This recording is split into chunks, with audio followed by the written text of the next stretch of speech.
Hi and welcome back, or welcome to my All the Perfume YouTube channel. In this video I'll be reviewing Limitless by Jennifer Lopez.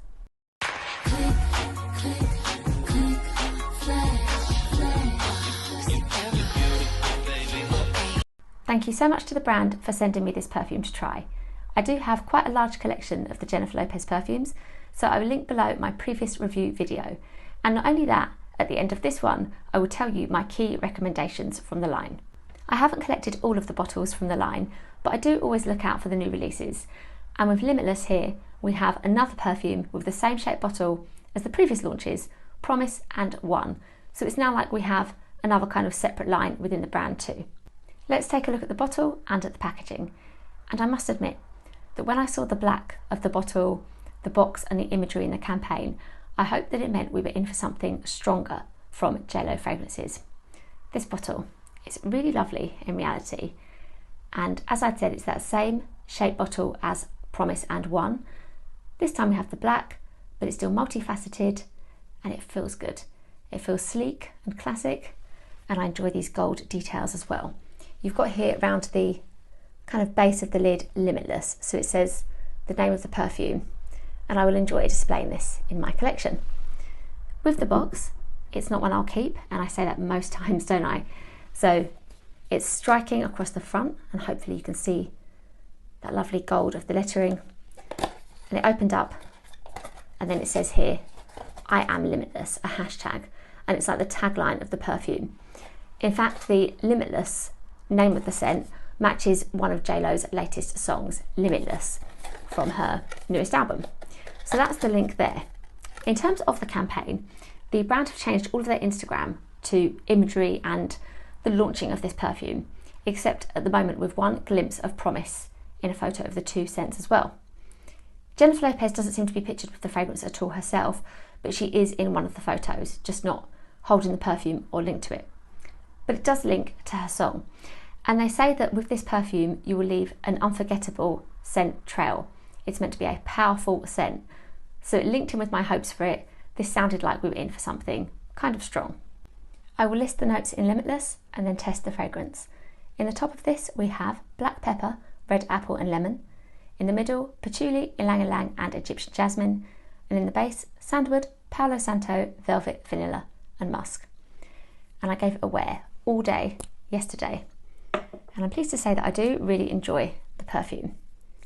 So, on my very first spritz, this was so similar to me to Calvin Klein's Euphoria perfume, a scent I really enjoy that I bought not long after it had launched because I loved it that much. And it's like this sweet and creamy, fruity perfume that has like a darkness and an edge to it, which gives it a kind of strong day scent feel to me. And I was surprised to find that it didn't share any of the notes with Euphoria, but with that fruit, I can smell the lemon. It gives it like a brightness at first, but I wouldn't have been surprised if this shared the pomegranate of Euphoria, but it doesn't. They don't share any of the same notes.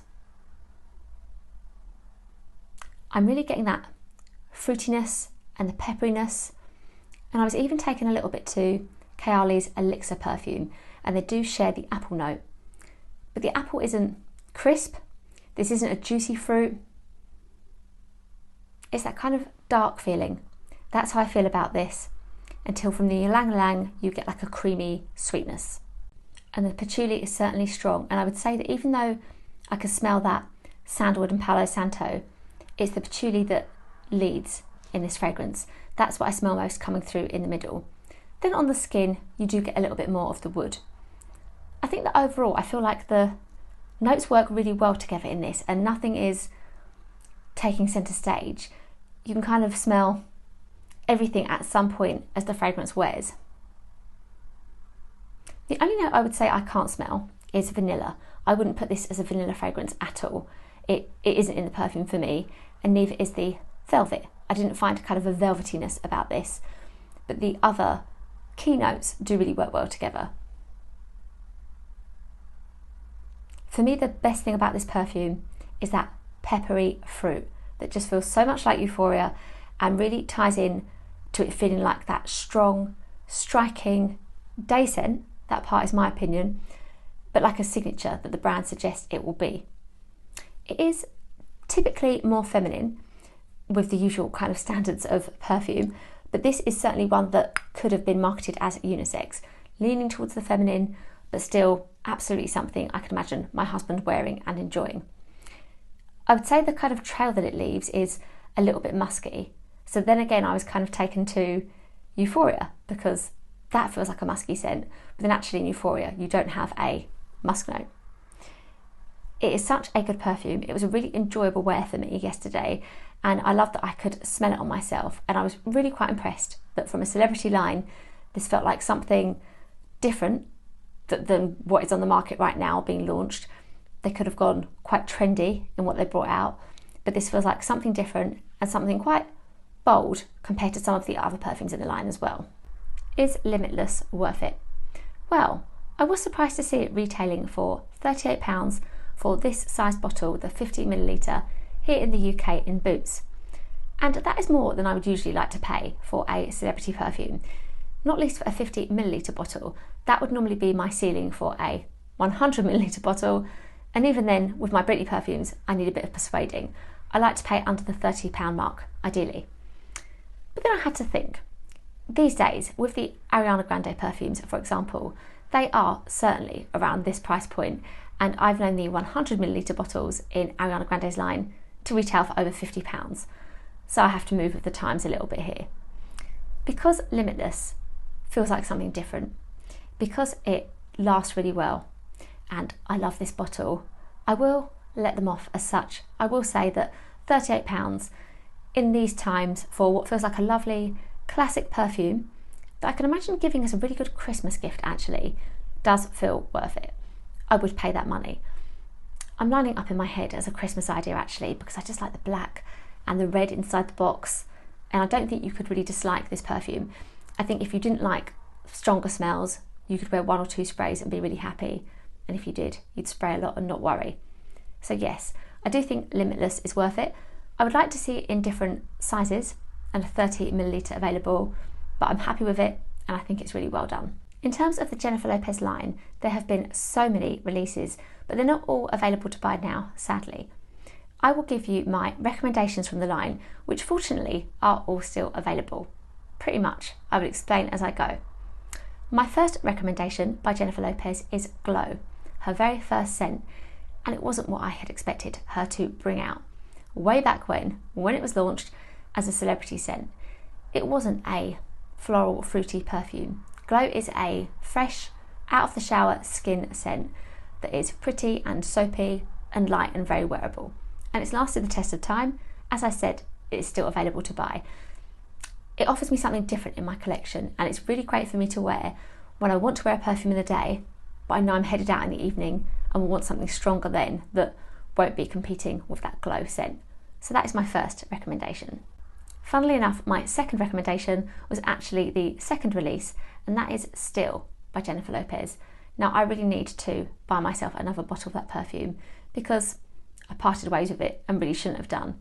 It is a lovely tea scent that just feels very comforting and classic and great for winter time. I love the bottle as well. That's a really nice perfume to try, and again, very different from what you might expect from celebrity releases. The third perfume that I want to talk about was also an early release. I really recommend Miami Glow, which at one point I think was discontinued and fortunately was brought back. I remember a time about 3 years ago when it was about £100 for a bottle on one site. Now it's back in our lives and you can buy it quite easily. This is a really lovely summer beach scent with notes of coconut and passion fruit, and it just looks like it smells, or it smells like it looks rather. It's really feel good, it smells beautiful and warm skin, and it absolutely should be in the line for a long time to come. I looked at the Jennifer Lopez Instagram actually, and for her fragrances, they're really focusing at the moment on Promise, on One, on Limitless, and Glow. But there was one time quite recently where Miami Glow kind of had still made the cut and was still being talked about. And I really hope it does stay as a perfume in the brand's kind of lineup, because it's that good and gets a lot of love in the fragrance community. When I was saying that there was one of the perfumes that was a little harder to find, it was J Love that I was talking about.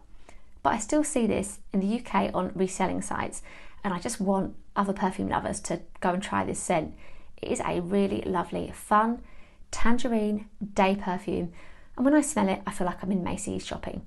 It reminds me a little bit of Betsey Johnson's perfume, and I'll show you a picture of the one that I'm talking about. So it's a really fun fragrance that I love and feels a little bit different to most of the other scents that you can buy nowadays. The last of my recommendations is Live Luxe, which I just couldn't help sharing with you as we get close to summertime. This is so lovely and really fruity, and it's another scent where the perfume really matches the bottle and it kind of smells like you'd expect it to from the look of it. Really fun and lovely to layer. Over the years, I have owned so many more of the Jennifer Lopez perfumes than are in my collection now, but for either just kind of haven't worn them enough, or perhaps there were other perfumes similar enough in my collection, or I just didn't really like them enough, I did part ways with them. Now, I would love to know which of the Jennifer Lopez scents you've tried, and as ever, I'm happy to answer any questions about them as well. As I said, I think the brand are focusing on these later releases and on glow, but I will include as many links below as I can to perfumes through the rest of the line, and ones that you can still get on various sites now too. In terms of a wish list, I would love to give Promise and One a proper chance and review. I've only ever smelt them in stores really briefly, probably when I've smelt other perfumes the same day and couldn't really give them a fair chance. So they are scents that I would love to get my hands on and really give a proper test to. But also, I would really love for Sun-Kissed Glow to make a comeback. It was basically like Miami Glow, but with more coconut and really very just sun cream as a scent, a real beach, lovely, addictive perfume for summertime. Thank you so much for watching, and I really hope you enjoyed hearing more about Limitless and the other Jennifer Lopez perfumes as well. Please do tell me if this one is one that appeals to you or if you've tried it, and remember to give me all of your questions about the rest of the JLo line. Give this video a like if you enjoyed it, and remember to subscribe to my channel. You can find me on Instagram, TikTok and my blog. Thank you again, and I will see you in my next video. Click, click.